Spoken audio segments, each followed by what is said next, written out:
financière, hein. Ce n'est pas donné à tout le monde, aux mamans de Gambela et autres, non. Il faut avoir un minimum de connaissances pour pouvoir y aller. Et quelqu'un qui a ce minimum de connaissances-là, lorsque vous lui présentez les états financiers, il ne doit pas se poser des questions pour comprendre ce que vous avez voulu traduire, etc. Donc, avec les notes au compte, il peut facilement tomber dans les notes et en comprendre le contenu. Maintenant, dans tout ça, il y a des contraintes ou une contrainte principale à considérer, c'est l'équilibre avantage-coût. Cela veut dire quoi? Lorsque vous voulez avoir toutes ces qualités, vous devez mettre en place des dispositifs de contrôle interne, prendre des précautions pour pouvoir les faire. Et ces précautions coûtent quelque chose. Donc, la comparabilité, vous devez les présenter de cette manière-là. Mais pour réellement comparer les montants, les chiffres d'un exercice à l'autre, il y a une exigence, c'est la, comment on appelle ça, les principes comptables de la permanence des méthodes. La permanence des méthodes, vous devez garder les mêmes principes, les mêmes règles d'évaluation d'un exercice à l'autre. Sinon, les chiffres ne seront pas comparables. Vous voyez, donc cette comparabilité est soutenue par les principes comptables, n'est-ce pas, et la permanence des méthodes. Il y a la vérifiabilité. La vérifiabilité, c'est aussi une qualité de l'information financière. Vous devez garder des traces remontées permettant ce qu'on appelle les pistes de guide. Vous partez des états financiers. Les états financiers, comme on l'a dit, ce sont des états financiers de synthèse. Tout part de pièces justificatives. Vous passez dans les journaux, les grands livres, la balance et vous avez les états financiers. Et les chiffres que vous avez dans les états financiers doivent permettre le contre-rôle. Si le rôle, c'est réparti des pièces justificatives jusqu'aux états financiers, le contre-rôle, vous partez des états financiers, vous remontez jusqu'à la pièce justificative. Rapidité. La rapidité, l'information financière doit être produite au moment attendu parce qu'elle sert de base à la prise de décision. Elle ne doit pas venir en retard. Donc vous devez prendre des précautions pour ça.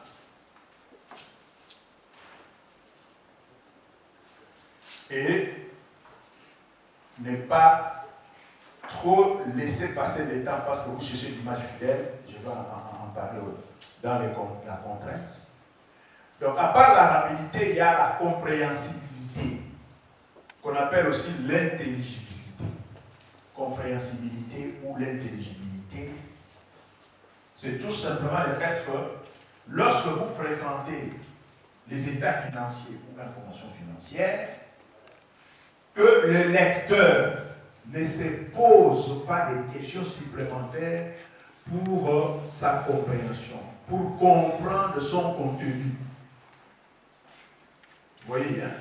C'est pourquoi, lorsqu'on présente des états financiers, des notes annexes, il y a des notes annexes, vous avez dans les états financiers, il y a une colonne de notes qui vous fait des renvois. Cette colonne-là, note 4, 5, etc. peuvent chevaucher des exercices, faire en sorte que chaque exercice ait sa quote-part, n'est-ce pas? Vous pouvez avoir, par exemple, payé, prenons les loyers trimestriels, payés d'avance. Vous êtes au 1er novembre, par exemple, ou au 1er décembre, vous payez un loyer trimestriel d'avance, $900. C'est-à-dire 300 par mois.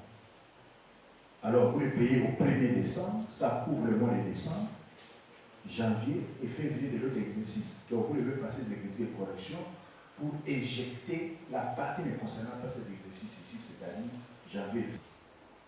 Le compte de résultats, le bilan et l'ensemble de tous ces éléments-là. Maintenant, je vous pose une autre question. au regard de la balance provisoire et de la balance définitive, quelle distinction essentielle pouvez-vous épingler, évoquer? On vous donne une balance, ou deux balances, l'une est provisoire, l'autre est définitive. Comment vous allez repérer celle qui est provisoire et celle qui est définitive? Comment vous allez vous distinguer ça? Comment on peut distinguer une balance provisoire d'une balance définitive? Au 31 décembre de chaque année, c'est au 31 décembre qu'on doit clôturer les états financiers. Cela veut dire quoi? Cela veut dire tout simplement qu'à cette époque-là, ou à cette date, qu'il faut matcher les produits et les charges pour en dégager les résultats. Donc, les résultats de la période est sur base annuelle, sur base d'un exercice comptable qui part du 1er janvier au 31 décembre. Vous voyez, hein? En physique extra-comptable, ça peut aller jusqu'à fin janvier pour certains. Pour d'autres, même début février.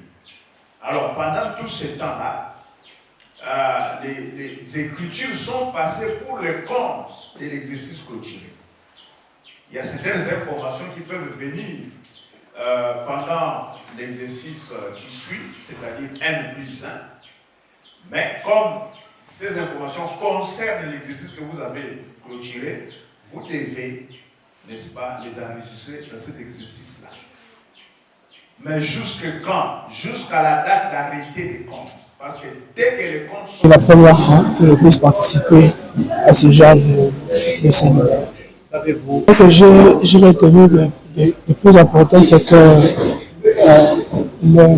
l'expert, M. Kwambuyamba, nous a montré comment une activité en principe fonctionne sur le point de vue sur le point de vue amortissement, comment passer les écritures comptables lorsqu'on est en face de plusieurs cas dont il a évoqué. Donc c'était quelque chose de très bénéfique pour nous. Quand jadis, comme je vous l'ai dit, c'est la première fois que je participe et ça a été vraiment quelque chose. En matière de ce qui est sorti là-dedans, donc je dirais d'abord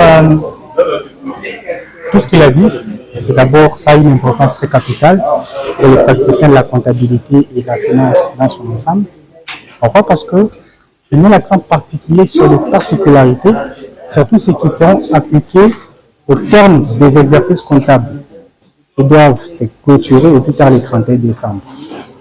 Donc d'emblée, je ne saurais pas dire que tel élément était la matière grise comparé à l'autre, mais tout ce qu'il a élucidé, ce sont tous des éléments importants. Pourquoi? Parce que déjà, de manière globale, on passe des écritures liées aux opérations récurrentes, régulières, tout au cours de l'année. Mais dès lors qu'on arrive au terme de l'exercice, il y a des traitements qui sont très particuliers et pour lesquels traitements, il y a bien des personnes qui ont peut-être déjà oublié. Parce que du 1er jusqu'au 31 décembre, il y a peut-être des notions qui vous échappent déjà. Or, ce sont des notions qui, en pratique, ont des conséquences énormes. S'il faut que je parle du point de vue fiscal, tout simplement. L'oubli ou l'omission d'une des opérations qu'il a élucidées ici peut entraîner déjà des conséquences énormes, des redressements sur le plan fiscal, ce qui entraîne des pénalités dans l'échelle des entreprises. Je ne sais pas si c'est une préoccupation. Moi, c'est M. Lavin Moussimbo. Oui, je suis de la société L'équipe Télécom.